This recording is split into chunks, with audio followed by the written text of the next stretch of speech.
I am Kesten Rono, and you are here for day 50 of A Course in Miracles. Here we are in the dark, audio only. Thank you for being here. Today marks the day of the last principle of A Course in Miracles. Principles going from 1 to 50.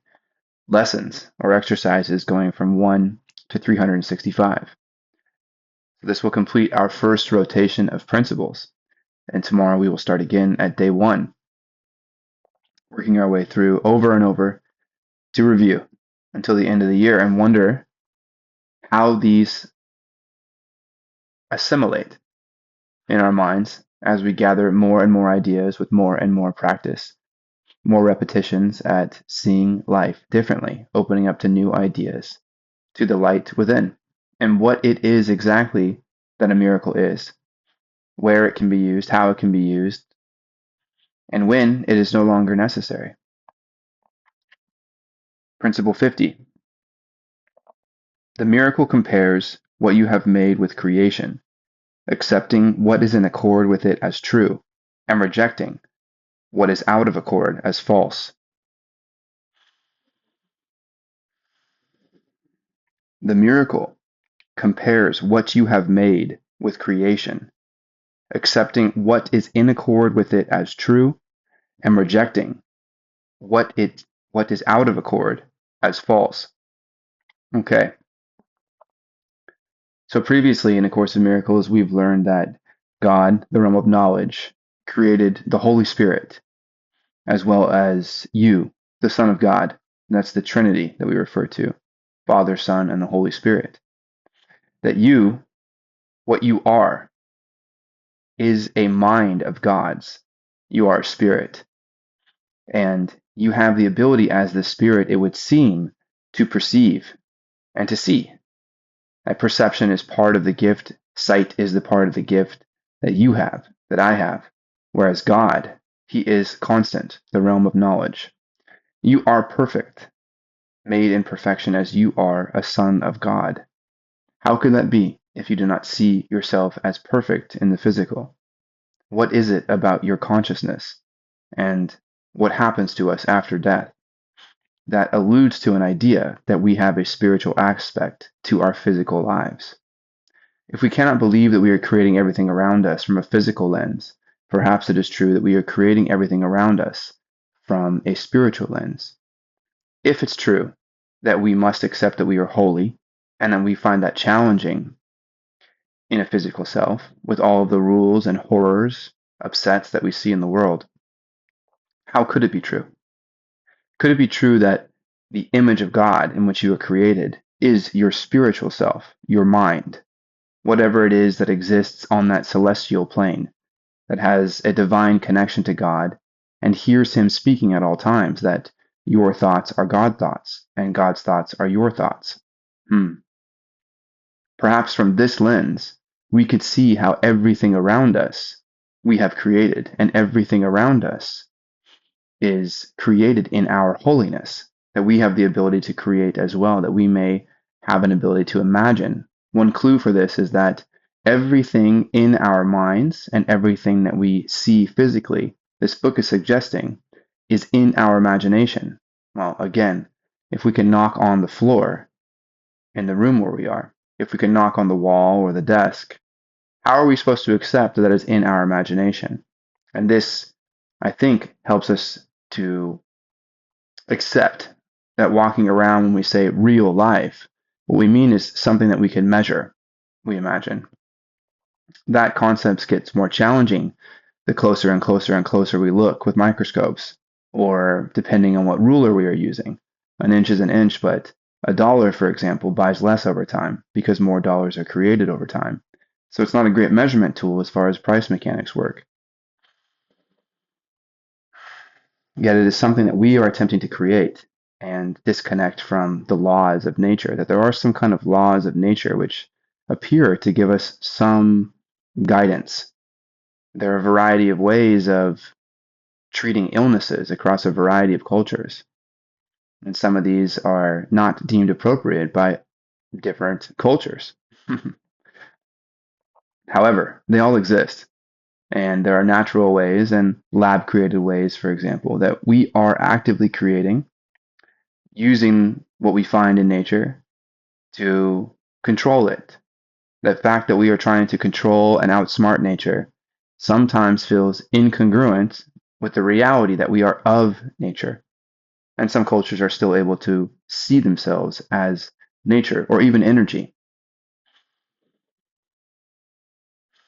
What could this imply? Well, there's obviously a wide variety of paths that we can take in life, but some ideas seem to disconnect us from whatever it is that we are meant to be in the physical, in the real world, as we call it. In the United States, we have some of the most expensive healthcare with some of the worst results. Of course, some of the best results for acute emergency medicine. But it seems that we have other issues, other incentive structures, other separatenesses from God, from nature, from something that would have theoretically designed us to feel healthfully throughout our lives.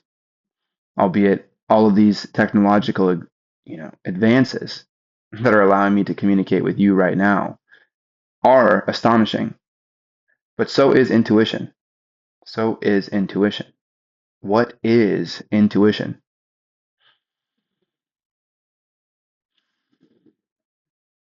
If God, the realm of knowledge, who can see and order all levels across all time, with the highest purview, with the absolute holiness, creating everything out of perfection, if this idea is true, if we are a mind who can imagine and therefore create worlds that feel so real, we call them the real world, which are absolute blessings to be a part of because it is a blessing to give and to receive.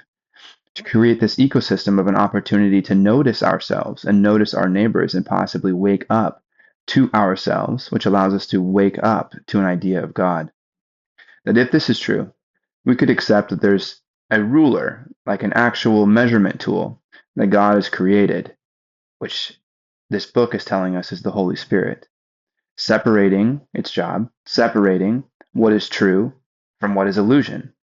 That is, noticing, cataloging perhaps even, but at least observing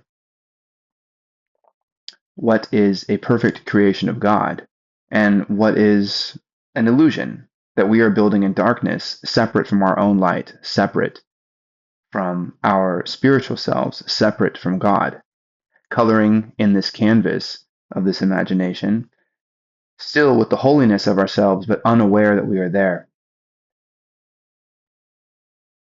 separating ourselves from our own light. It would stand to reason then that the miracle down here, so to speak, in the time and space realm, the miracle would be the thing that is inexplicable, that our system just does not have a way of measuring, cannot understand why it would occur, and that it can occur with all mannerisms of health or material. Interesting. And even then, we are lured into the spectacle of it, like astonished, astonished, amazed. And part of this awe is captivating. And the awe, if we're not able to accept that this is telling us something very special, may allow us to go down a misguided path. Perhaps we even chase the miracle so that we can create.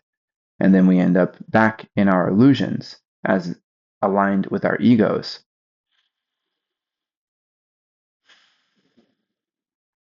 Creating a relative lack as we use miracles for some kind of conscious manipulation over the unawareness of the people that we find around us, ironically separating us even further from an idea of God and what a miracle must really be for.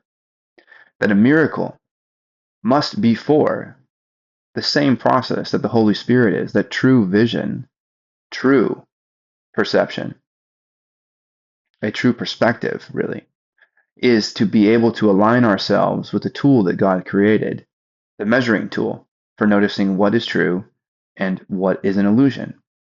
Because as humans, if we are being imagined by our mind connected to God, and therefore enveloped in holiness, we are a perfect idea that has run away from perfection, from truth, from love, from the unconditional.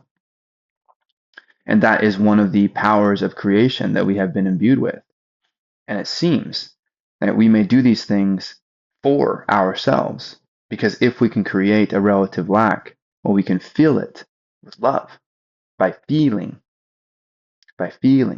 and forgiving and accepting an idea that bends our minds outside of our current system, that it is a blessing to give and receive, that it is strengthening, that by giving away something like love and forgiveness, we receive it back, that we release our timing and expectation because we simply do not know how anything works out, even if it is that we are creating it. And somehow, stepping into this process allows us to be illuminated, literally, with God's light, with which we are imbued as a mind of God.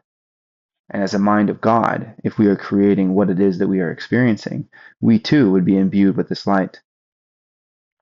Maybe we cannot create it. That's what this book is saying. But we do not need to feel obligated to live in lack, to build in darkness, to continually be victim to a cycle of upsets when we have the opportunity to wake up to a truer truth, the idea of the truth. It is always the truth. There is nothing that can override it, that would ever void it, because it is the truth. All that can be done is an attempt to cover it up.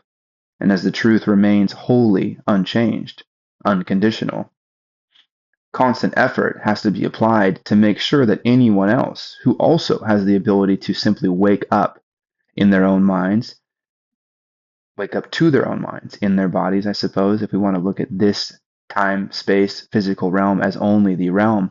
But out and about, each one of us, you listening, me here, has the ability to wake up to anything and everything. Wouldn't that be the ultimate threat to the ego?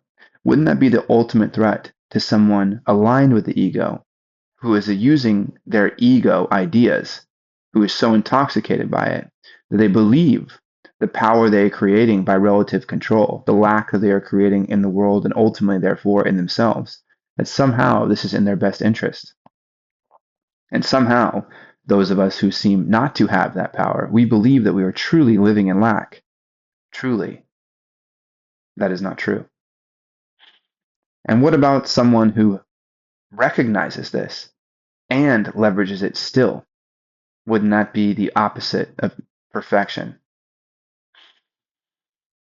We are reminded there is no such thing as one miracle that is harder or bigger than another, that good and bad themselves are fundamentally ideas, that to move into an untruth and attempt to build with it in darkness is truly building nothing. It is playing in darkness. And therefore, someone who is attempting to consciously control miracles, allured by their spectacle and the power that they think it creates for them. And perhaps if that is not you listening to this, that you living in suffering are aware of your suffering. Both of these are illusions. They are fear-based ideas, incongruent with the idea of truth, the truth being a tool that allows us to see right through any kind of untruth. The truth being that maybe, if we're seeing it from a body perspective, that maybe you are born out of love. You are created out of love in perfection. That is in perfection, in the mind of God, connected to the mind of God. That your thoughts are His thoughts, and His thoughts are your thoughts. That you are a miracle, that your source is love, that God is your source, and God is love. That any thought you've ever had is never erased from the source. And that because all of these exist for all of time, whatever that is in this particular space, there exists a record of your earliest communication with God, something that would precede any idea that we have built for ourselves, we imagine, as the physical selves. And if we can get any kind of wind of this possibility and be curious enough about it and recognize that being upset does not serve us very well, and that we do desire meaning, purpose, true purpose, that we would desire perfect peace and perfect safety, even if we cannot imagine that it is possible, that freedom is a fundamental value of what it is to be at all, and freedom from worry is a state of being that we crave, that we are willing to have love and acceptance and open-mindedness and curiosity on this quest in order to say, wait a minute, however I have been seeing things, let's just accept them as real, but however I have been seeing things, not wanting to get too far away from what is real, my tether, my ego, the structure of the system that everyone else validates that doesn't want me to feel insane by moving away from dis-ease. But if I'm curious about ease, and I could wake up to an idea that could be in this text here, in this video here, that would suggest to me that there is another way of looking at this.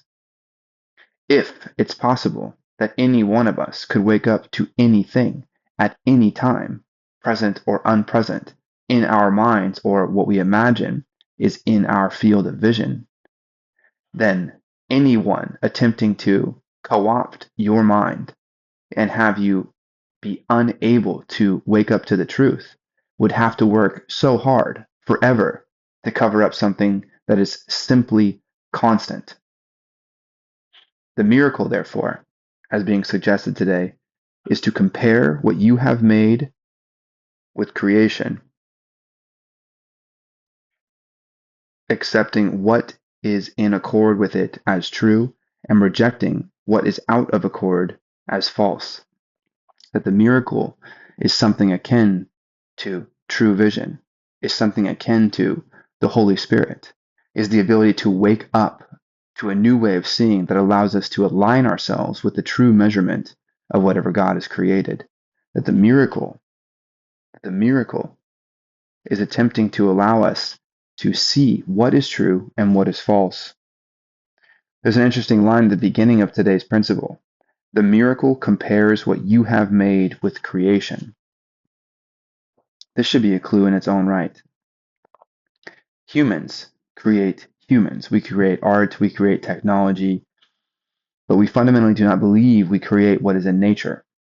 And I do not believe that I've created everything that could be in this room. And I bet you do not believe that everything in your room is something that you created. Unless I suppose you work with wood and you've built your entire home and everything inside of it. Perhaps then you imagine you've created it. But if you stepped outside, do you believe that you've created everything there? Perhaps somebody has in a physical sense. But here, the miracle compares what you have made with creation.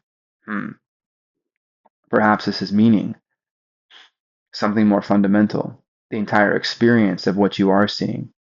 The fact that it is very challenging to imagine that when we close our eyes, we are suddenly teleported into our imagination, when all it is really is eyelids blocking out the light that's around us. Or fundamentally, it's challenging to believe that whatever is outside of us when our eyelids are open, that those things are not in our imagination. If the miracle compares what we have made with creation, and we cannot imagine that we have created absolutely everything that's around us, then this seems to be alluding to an idea that the you that this is talking about is you, the mind, you connected to God's mind, you creating everything in your holiness. The miracle compares what you have made with creation, accepting what is in accord with it as true. Okay? So if we are imagining ourselves, and if you, listening to me read this text, to be curious, ask questions, and try to reach some kind of conclusion, if you, this person watching this video, listening to this audio, if you, seeing yourself, of course, as a person in the physical space, is living with any kind of upset, any kind of resistance to a whole forgiveness for somebody, any inability to feel God's light and to hear Him speaking with you very clearly. What was yesterday's lesson? God's voice speaks to me throughout the day, all through the day. If you're not hearing God's voice all through the day, And if that is to be true, then you are simply not seeing. You're image making. If you and I are image making, then the miracle is a comparison tool. It's comparing what it is that we are image making and seeing how close what it is that we see is in accordance with the truth, true creation, whatever it is that we are, and however we have the ability to create everything that is around us.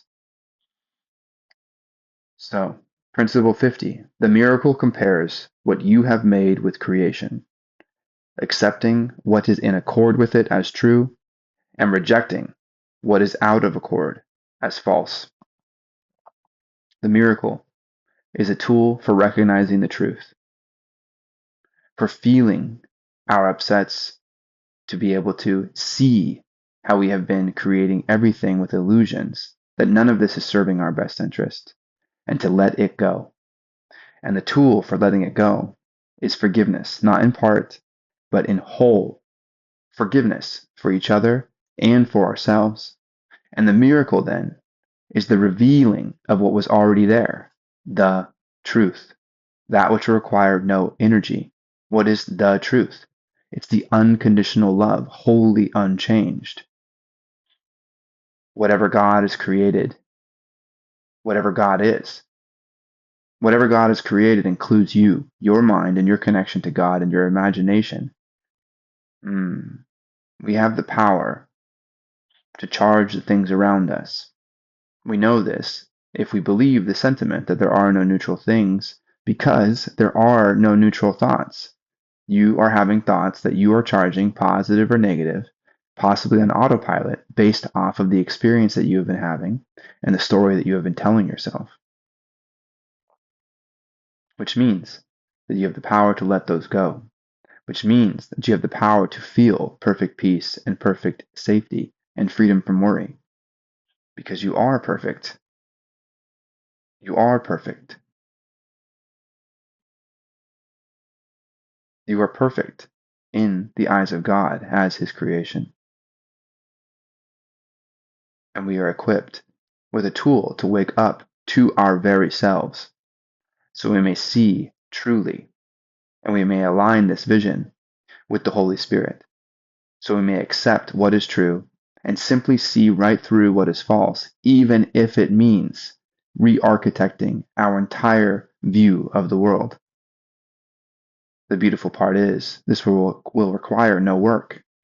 After we have felt how we feel, and after we have forgiven, what is there will be simply what is. It need not be re-architected at all. And once we have forgiven, truly, wholly, we will feel entirely open to whatever it could be, born again, so to speak, in levity and in light, letting go of whatever it is that we have been carrying from the past or our anxiety about the future and the unknown, aligning with the ego, believing that we need to be in contest somehow with God and our invulnerability, which is us swearing allegiance to our physical selves and that we will die, creating an incentive structure for us to hoard as if it's going to save us in some way whatsoever, while it creates lack for the world, which we are a part of, and we experience that lack. There is no hiding from our own illusions. Remember, darkness cannot hide. If we believe that darkness can hide, then we are living in hell. And the path to heaven is to feel, forgive, and simply accept that heaven, the truth, is already there. It's just been existing as a system entirely outside of the one that we currently reside in. So, may we recognize that our thoughts are miracles, that we are miracles, that everything it is that we are is attempting to offer us the opportunity to see truth for what it is and see the rest for the illusions that we have created, so we may discover our true meaning, therefore our true purpose, align ourselves with our spirit identification so that we may see the process of the Holy Spirit. And as we move closer to it, we move closer to God and the realm of knowledge.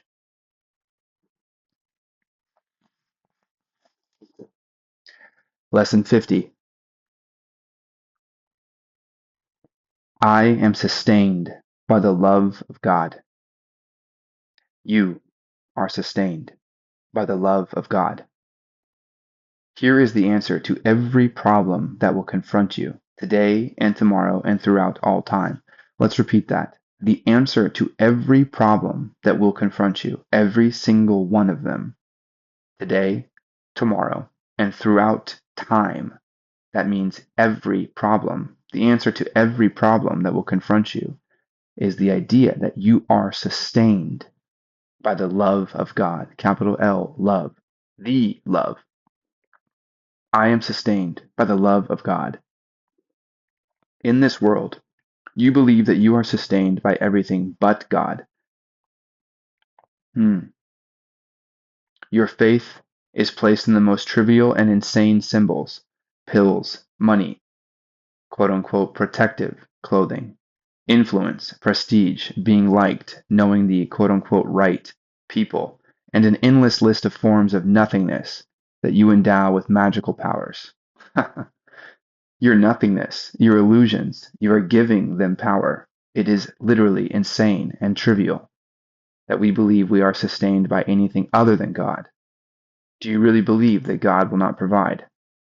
Do you really believe that you could even be created in a physical body, even if this all is part of our spiritual imagination? But do you really believe that if our spirit is imagining what could be, and that spirit is holy, created in God's image, connected to God immediately by thought? Do you really believe? Do you really believe that it would design a system for you to feel so much ill and angst? Or is it possible? Is it possible that we are creating an endless list of forms of nothingness and endowing them with magical powers? I am sustained by the love of God. All these things are your replacements for the love of God. All these things are cherished to ensure a body identification. They are songs of praise to the ego. Do not put your faith in the worthless. It will not sustain you. Ego. An anagram, one letter off from God, lowercase. Something that may lure us in and grant us power if only we will comply and attempt to revere it. That our energy should go towards making sure that it exists because it gives us our safety. Some false king who promises to protect us as long as we turn over all of our energy, all of our consciousness, all of our money to it. And we somehow believe that this is a good idea for our well being. They are all replacements for the love of God. Everything that we want, being liked, influence, pills, money. Only the love of God will protect you in all circumstances. It will lift you out of every trial and raise you high above all perceived dangers of this world into a climate of perfect peace and safety. So the love of God is the way to perfect peace and perfect safety. It will transport you into a state of mind that nothing can threaten, nothing can disturb, and where nothing can intrude upon the eternal calm of the Son of God. Okay? It will transport you into a state of mind, not a state of matter. I am sustained by the love of God. The love of God can allow us to transcend the body, to deny our body identification and all of the things that we imagine sustain us, and all of our allegiance to them, and the way that we raise them up and compete for them, assigning them magical powers, believing that we need to create some new quick fix, and there is some idea of something that if we can just have enough of it, we will always be secure, when in reality we are born of nature and healed by nature, and one of the natural things of time and space is the opportunity for us to notice our mind. Only the love of God can transport you into a state of mind that nothing can threaten, nothing can disturb, and where nothing can intrude upon the eternal calm of the Son of God. The eternal calm of the Son of God, eternal, the laws of eternity, stretching beyond some idea of the mere laws of time, which we feel absolutely beholden to, which the miracle allows us some kind of control knob to learn about timelessness. How could we learn about timelessness? What is the miracle doing fundamentally? Again, the miracle is a tool for waking up to seeing the truth from our illusions. What is in alignment with God versus what we are creating and assigning these powers to. The miracle, the miracle is what allows us to transcend the body. The miracle, once we can see truth, aligns us with our spiritual mind, which is aligned directly with God. That our thoughts, again, are God's thoughts, and God's thoughts are our thoughts. That we are now operating closer to the realm of knowledge, from which the Holy Spirit and its job, so to speak, of noticing God's perfect creations and separating those from the category of our created illusions.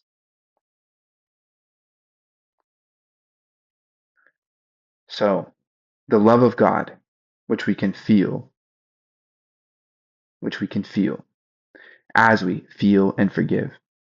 This love of God, which is outside of the laws of all these physical and material items to which we assign magical powers. Only the love of God will protect you in all circumstances.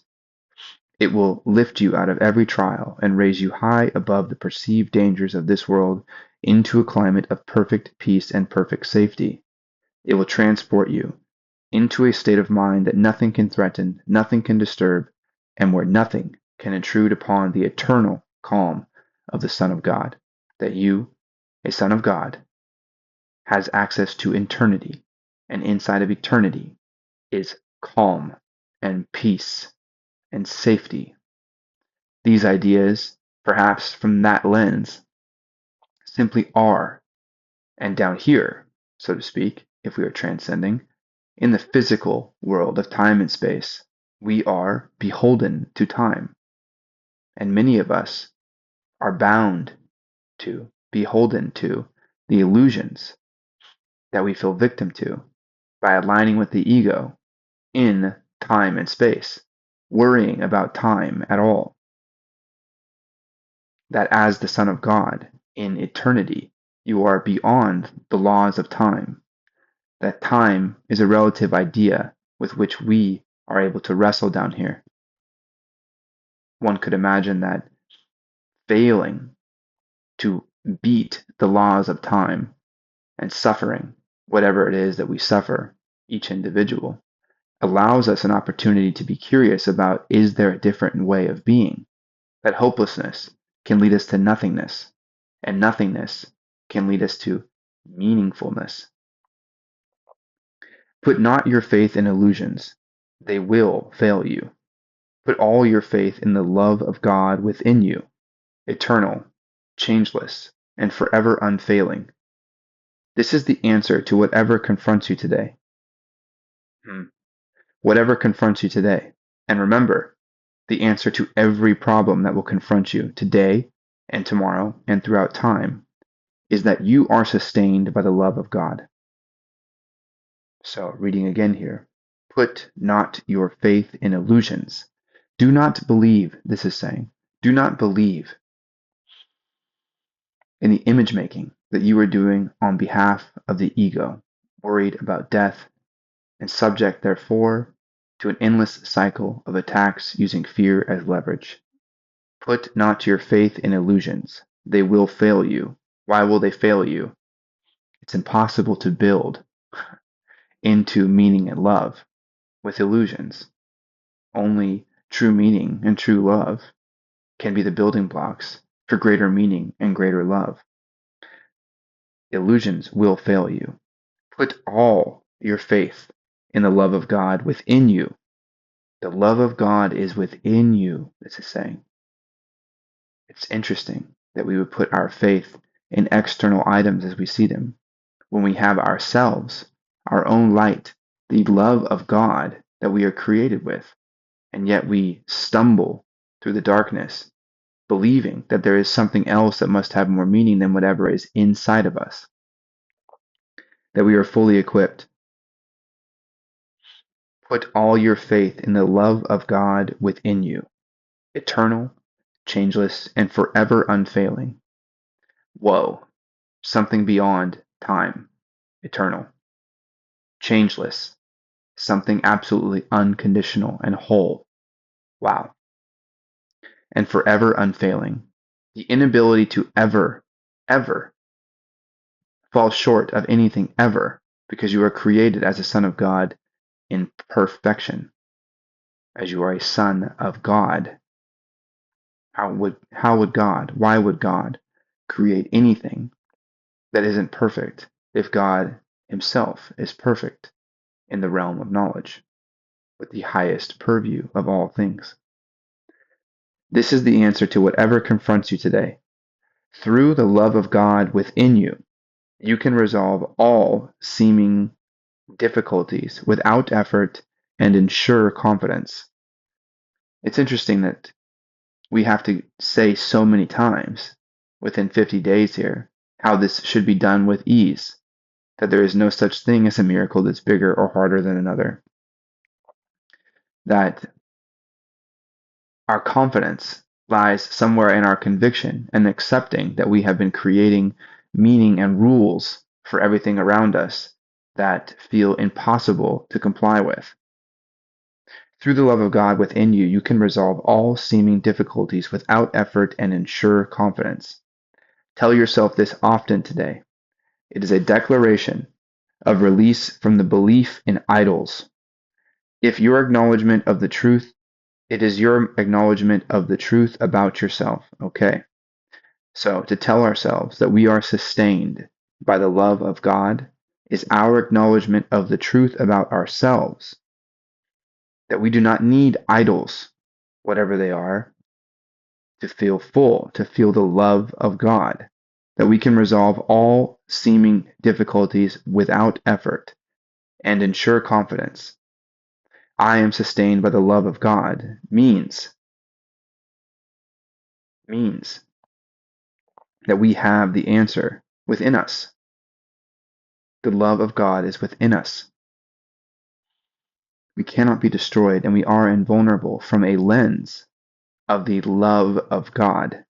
Through the lens of the ego, well, then we are only concerned with trying to preserve ourselves when we can guarantee that we will have death. Aligning with the ego creates our vulnerability. It is wonderful to be vulnerable in the name of love with somebody, but to declare by aligning with the ego that we will be destroyed, which is what we are saying in the fine print of agreeing that we must attack in order to defend something, that we must praise pills and money and prestige to have meaning. And if we don't have those things, then we have no meaning. It just feels fundamentally flawed when you think about it that way. That your meaning must be the fact that you are. You have meaning. You are. You mean something. Otherwise, you would not be here, would not be created.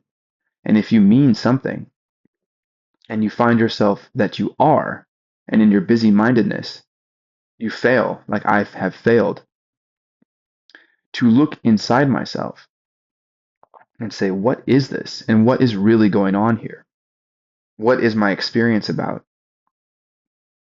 Today, I will tell myself often that I am sustained by the love of God, and it's okay with me if an idea of the love of God needs to break all laws of physics in time and space.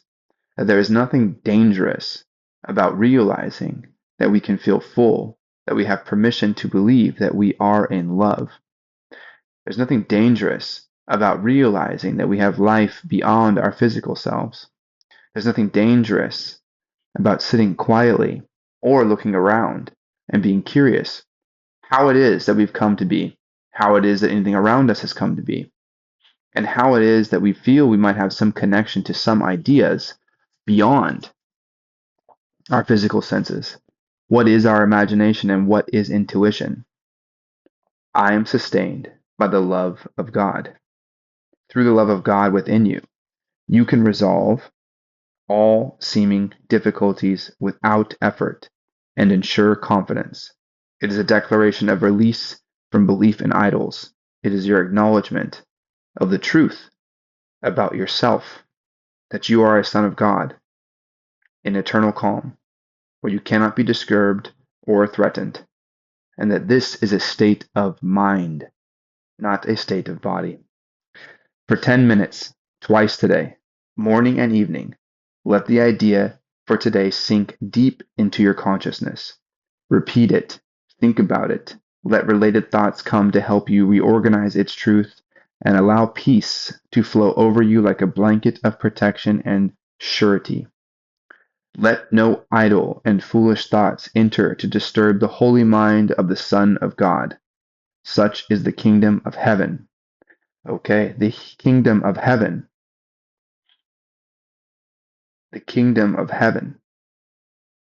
is where the Son of God resides in perfect peace and perfect safety, that the holy mind of the Son of God cannot be disturbed in the kingdom of heaven by foolish thoughts, earth-bound illusions. Such is the resting place where your Father has placed you forever. You are invulnerable as a son of God in the kingdom of heaven. What if the kingdom of heaven was where our minds live as children of God, that we are created in light of the Creator, that we are simply creators? Whatever that might quote unquote look like is irrelevant. That we have the ability to imagine, and we are simply living in a place of peace and calm, eternally, the resting place of forever. So please, twice for 10 minutes, ideally before bed and upon waking, allow yourself to say, I am sustained by the love of God. Let's start right now. Please repeat after me. I am sustained by the love of God. I am sustained by the love of God. I am Kesten Rono, and I am sustained by the love of God. Thank you for being here. You are sustained by the love of God.